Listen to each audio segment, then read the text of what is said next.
حضرت ابو بکر صدیق کا زمانہ تھا تو ایک شخص ملک شام کا رہنے والا بڑا قرضہ چڑھ گیا اس پہ،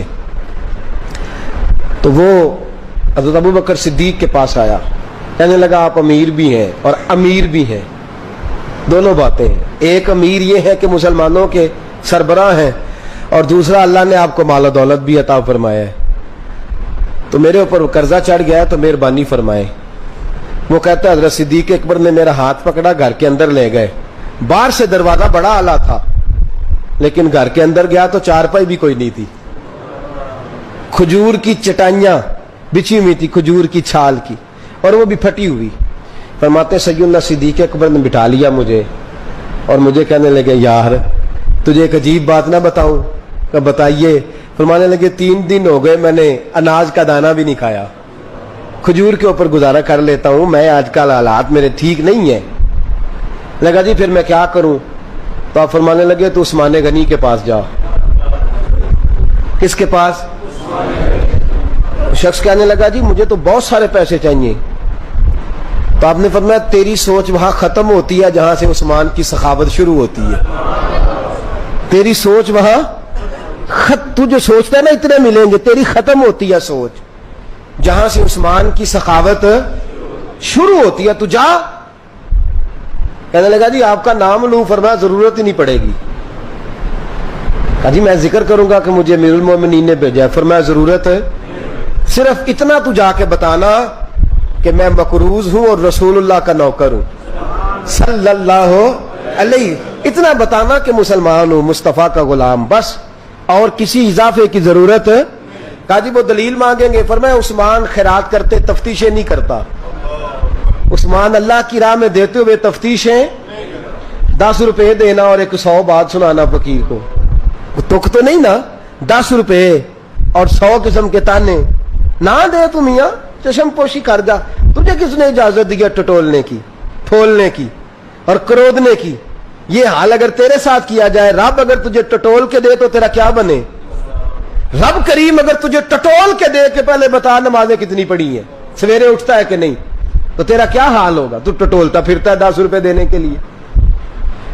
حضرت عثمان غنی کی عادت نہیں، وہ شخص کہتا ہے میں چلا گیا، پوچھتا پچھاتا دروازے پہ پہنچا، دروازے پہ دستک دی تو حضرت عثمان غنی کے اندر سے بولنے کی آواز ہے، اپنے بچوں کو ڈانٹ رہے ہیں، کہتے ہیں او یار تم لوگ شہد کے اندر، دودھ کے اندر شہد ملا کے پیتے ہو، خرچہ تھوڑا کم کرو، اتنا خرچہ تم نے بڑھا دیا ہے، تم دودھ کے اندر دودھ بھی میٹھا شہد بھی میٹھا، ایک چیز کھا لو، کو بیمار ہو، 2 چیزیں استعمال کرتے ہو۔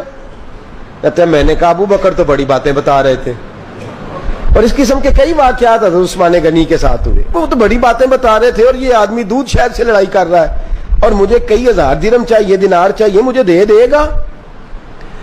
فرماتے ہیں اب وہ ڈانٹ کے باہر آئے، میں دروازے پہ تھا، آتے ہی کہنے لگے میں آیا نا تو جب میں نے السلام علیکم کہا تو وہ سمجھ گئے میں مسلمان ہوں۔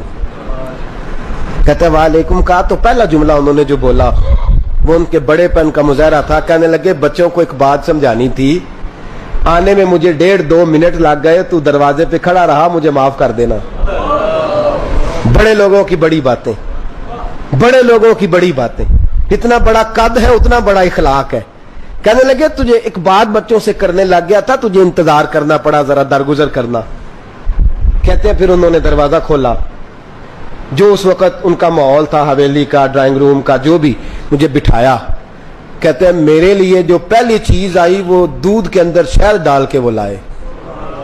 کہتے ہیں میرے دل میں خیال آیا گھر میں جھگڑا کر رہے تھے، مجھے پلایا، اس کے بعد کھجوروں کا حلوہ آ گیا۔ کہتے ہیں میں نے کہا بچوں کو کہہ رہے تھے ایک میٹھی چیز استعمال کرو، میرے لیے 3 آ گئی ہیں، 3 آ گئی، عجیب شخص ہے۔ کہتے ہیں میں لیکن ابھی میرا تصور جمع نہیں، میں نے کہا اتنا تگڑا نہیں جتنا حضرت ابو بکر نے بتایا ہے۔ کہتے ہیں کھلا پلا کے نا پھر پوچھنے لگے کیسے آئے ہو، کیسے آئے ہو؟ تو کہتے ہیں میں نے کہا کہ جناب میں مجبور ہوں، آج بہت سارے لوگ ہیں نا جن کے پاس کسی کی بات سننے کا ٹائم ہی نہیں، کہتے ہیں موٹی موٹی بات کریں، آخری۔ حضرت عثمان غنی پوری کھلا پلا کے کہنے لگے کیسے آنا ہوا؟ کہتے میں نے کہا جی میں مسلمان ہوں، ملک کے شام کے مضافات کے ایک گاؤں کا رہنے والا ہوں، کچھ کاروباری مشکلات آئیں تو میں مقروض ہو گیا, میرے اوپر قرضہ ہے, مجھے کچھ پیسوں کی حاجت ہے.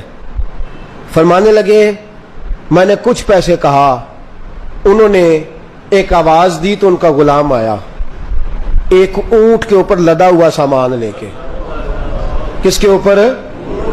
اونٹ کے اوپر. کہتا ہے مجھے 3000 اشرفیوں کی ضرورت تھی, میں نے بتایا نہیں 3000 چاہیے. اونٹ آیا تو حضرت عثمان غنی کہنے لگے اس اونٹ پر تیرے لیے تیرے گھر والوں کے لیے میں نے کپڑے بھی رکھوا دیے, کھانا بھی رکھوا دیا اور 6000 اشرفیاں بھی رکھوا دیے. تو پیدل آیا ہے تو اب اونٹ لے کے جا. کہتے میں نے کہا حضور اونٹ واپس کون کرنے آئے گا؟ کہنے لگے واپس کرنے کے لیے دیا ہی نہیں تو تحفہ ہے, تو لے جا. کہتے ہیں میں کہاں سے چلا تھا ڈھونڈتا اور مدینے میں آیا, اور جب مدینے میں آیا تو پھر اللہ نے جھولی بھر کے عطا فرمایا. کہتے ہیں میری آنکھوں میں آنسو آ گئے اور میں نے کہا حضور آپ نے تو میری ضرورت سے کہیں بڑھ کے نواز دیا ہے, مجھے معاف کیجئے گا, میں سوچ رہا تھا کہ دودھ شاید پہ گھر میں لڑائی ہو رہی ہے. آپ فرمانے لگے رب نے جو مجھے پیسے دیے ہیں اس لیے نہیں دیے کہ میری اولادیں موج مستی کرتی پھرے, میرے مالک نے مجھے نوازا ہے تاکہ میں محمد عربی کی امت کی نوکری کروں.